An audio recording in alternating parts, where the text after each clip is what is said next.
Good morning all of you. Chapter 6 Macroeconomics, Class 12 Banking.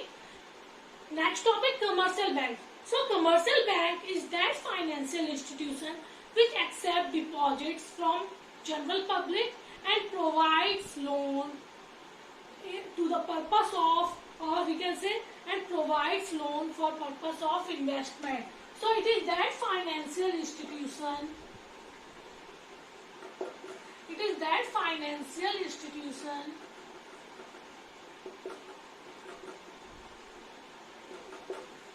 which accepts deposits from general public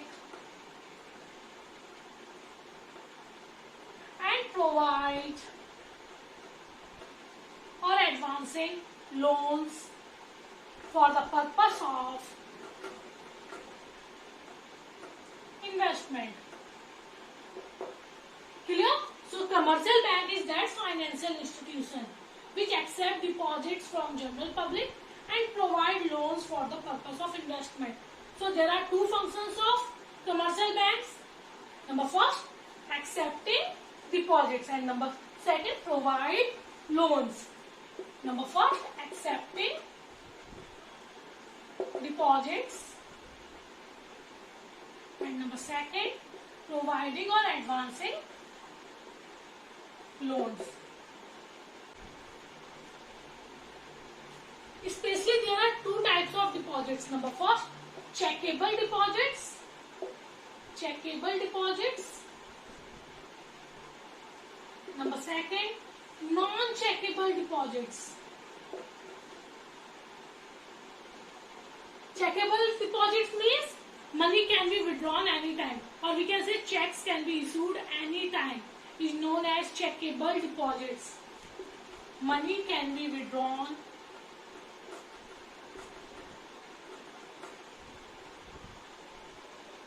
anytime, or we can say checks can be issued anytime, like saving account, etc. Non-checkable deposits, just opposite. Money can't be withdrawn anytime, or checks cannot be issued anytime. So checkable deposits are those deposits which are withdrawn anytime, like saving account, current account, etc. On the other hand, non-checkable deposits are those deposits where checks cannot be issued anytime, or we can say money cannot be withdrawn anytime. For example, FD, LIC, etc. Clear? Next topic, credit creation by the commercial bank, or we can say money creation by the commercial banks. So, firstly we understand what is this credit creation.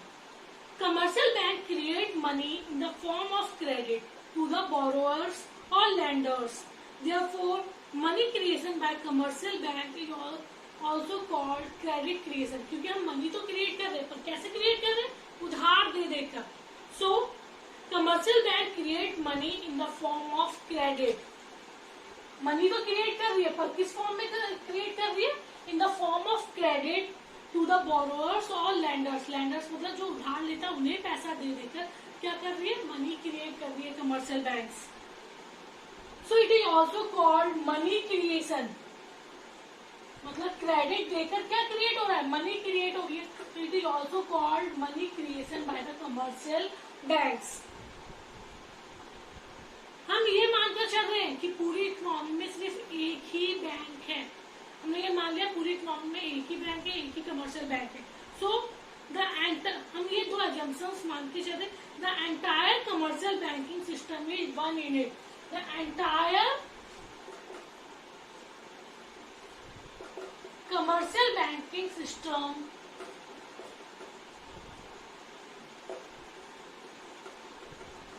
is one unit. मतलब पूरी economy में अगर हम बोले तो एक ही bank है, उसकी डिफरेंट ब्रांचेस है, तो बैंक एक ही है. Number second, all receipts and payments in the economy are routed through the bank. और सारी की सारी जो रिसीट्स हो रही है और जितनी भी पेमेंट्स हो रही है सारी की सारी इसी बैंक्स के थ्रू हो रही है. All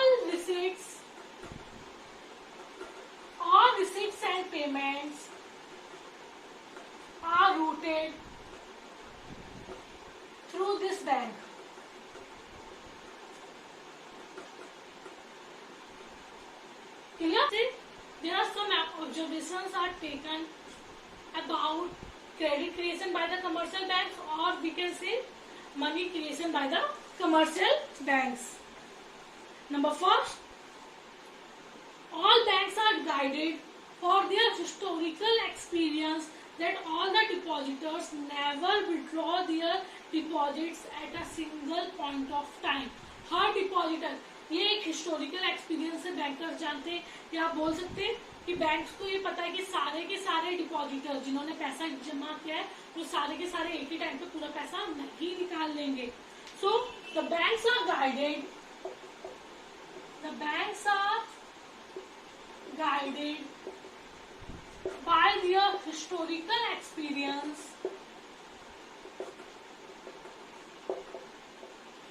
that all the depositors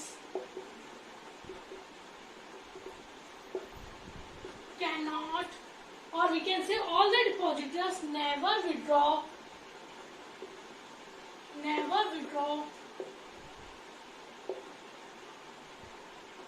their all money at single point of time. Clear? तो हर बैंक अपने हिस्टोरिकल एक्सपीरियंस से यह देखती हुई आ रही है कि सारे के सारे डिपॉजिटर्स जितने भी हैं वो एक ही टाइम पे सारा पैसा नहीं निकालते. Clear? At withdrawals are generally 10% of their deposits. So withdrawals are generally 10% of their deposits. और अगर पैसा निकालते भी तो जनरली कितना परसेंट निकालते हैं? 10%. अगर 1000 रुपए किसी ने जमा किए तो वो ज्यादा से ज्यादा कितना निकालेगा? 100 रुपए निकालेगा. So withdrawals are generally 10% of their deposits. The bank need to keep only 10% of deposit as cash reserve. तो बैंक अपने पास हर बंदे का कितना रख लेती है? 10% रखती है एज अ कैश, और बाकी सारा का सारा क्या करती है? लोन पे चढ़ा देती है. So bank need to keep only 10%. So bank need to keep only 10% of deposit as cash reserve. Clear? So by historical experience, all banks are known that all depositors never withdraw their all money at a single point of time. Withdrawals are generally 10% of their deposits. So bank need to keep only 10% of deposit as cash reserve. Number third, bank receives cash deposits from the people. Deposit from the people is known as primary deposits.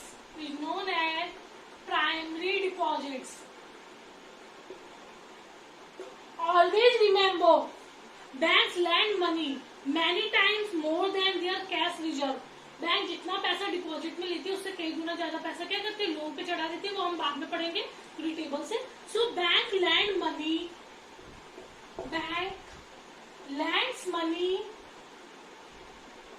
many times more than their cash reserve. It means जितना bank deposit है, जितना bank के पास पैसा होता है उससे कई ज्यादा गुना पैसा बैंक क्या करती है? उधारी पे दे देती है. Clear? Number 5, money is lent by the commercial bank not in the form of cash but in the form of credit entry in the accounts of the borrowers. और जो मनी उधार दी जाती है वो घूम फिर के वापस क्या होती है? बैंक में फिर से आ जाती है. भाई किसी को उधार दिया, उसने किसी को चुकाया, उसे पैसों की जरूरत नहीं थी, वो पैसा फिर से वापस बैंक में आ गया. तो जो पैसा घूम फिर के वापस आ जाता है उसे हम क्या कहते हैं? Secondary deposit.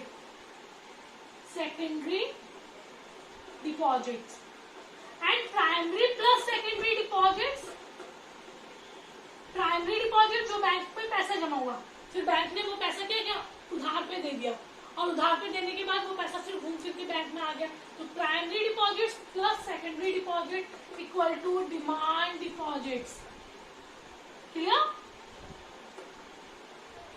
So there are 5 points. Number first, by their historical experience, bank known that all the depositors never withdraw their all money at a single point of time. Number second, withdrawn are generally 10% of their deposits. So bank need to keep only 10% of deposit as cash reserve. Number third, bank receives cash deposit from the people is known as primary deposit. जो पैसा bank जमा करती है लोगों को उसे क्या कहते हैं? Primary deposits. Number four, bank lends money many time more than their cash reserve. जितना पैसा बैंक के पास आता है उससे कहीं ज्यादा पैसा बैंक क्या करती है? उधार दे देती है. Number fifth, secondary deposit plus primary deposit equals to demand deposits. Clear? Let's understand credit creation with the help of table. So deposits, CRR means cash reserve ratio. कितना कैश रिजर्व करके bank अपने पास रखेगी, जो generally कितना होता है? 10% and loans.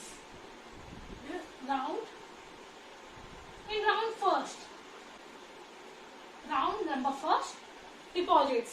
In initial deposit, or we can say primary deposit is rupees 1000. Primary deposit is rupees 1000. So banks are required to keep only rupees 100. 10% कितना होता है 1000 का? 100. So banks are required to keep only rupees 100 and free to lend up to rupees 900. तो bank क्या करेगी? 100 अपने पास रखेगी, means 10% total deposits का, और 900 क्या करेगी? लोन पे दे देगी. सपोज उसने किसे लोन पर दिया? मिस्टर एक्स को उसने लोन दे दिया. अब मिस्टर एक्स ने पेमेंट वगैरह किया मिस्टर वाई. मिस्टर एक्स ने किसे पेमेंट किया? मिस्टर वाई को वो 900 रुपीज दे दिए. और भाई मिस्टर वाई उसको पैसों की जरूरत नहीं थी और उसने वो पैसा फिर से क्या किया? बैंक में लाके जमा कर दिया. सेकेंड, मिस्टर वाई ने वो 900 रुपए फिर से क्या कि बैंक में जमा कर दिए. अब बैंक ने 900 का 10%, इट मीन्स 90 रुपीज अपने पास रखे और बाकी के 810 रुपीज लोन पे दे दिए. सपोज मिस्टर जेड को 810 दिए. अब मिस्टर जेड ने पेमेंट्स वगैरह की. मिस्टर ए के पास 810 रुपीज आ गए. अब वो 810 रुपीज अभी मिस्टर ए को जरूरत नहीं थी, तो मिस्टर ए ने फिर से वो क्या किए? बैंक में जमा कर दिए 810 रुपीज.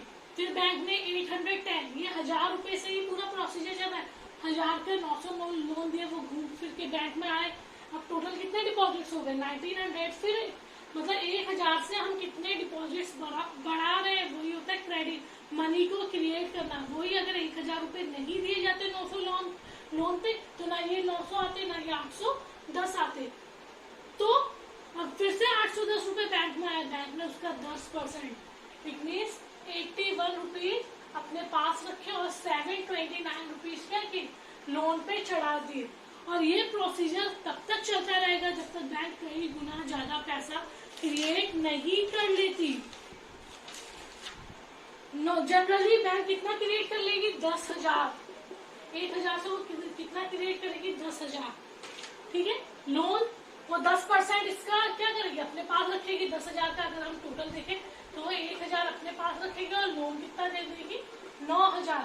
ये कैसे निकला टोटल कि बैंक पूरा का पूरा, जब ये पूरा का पूरा हो जाएगा काम, तो टोटल बैंक के पास कितना डिपॉजिट हो जाएगा? 1000 से उसने कितने डिपॉजिट कर लिए? 10,000.